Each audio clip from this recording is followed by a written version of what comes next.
রামকৃষ্ণের ঘরে। দ্বিতলের একটি প্রশস্ত ঘরের মাঝখানে শয্যায় অর্ধশায়িত অবস্থায় রামকৃষ্ণ তাকিয়ায় হেলান দিয়ে রয়েছেন।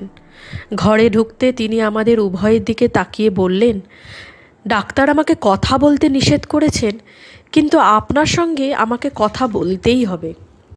আপনি এসেছেন, ভালোই হয়েছে। নরেনকে আপনার সঙ্গে ফিরিয়ে নিয়ে যান। গিরিশ ওরা সকলে মিলে ওকে সন্ন্যাসী পোশাক পরিয়েছিল। তো আমি তখনই বাধা দিয়ে বলেছিলাম, তা কেমন করে হয় নরেন? তোমার বিধবা মা এবং একটি শিশু ভাই রয়েছে দেখবার, তোমার তো সন্ন্যাসী হওয়া সাজে না।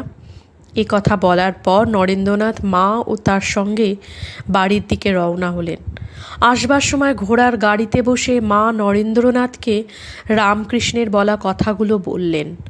নরেন্দ্রনাথ উত্তরে বললেন, তিনি চোরকে বলেন চুরি করতে, আর গৃহস্থকে বলেন সজাগ থাকতে।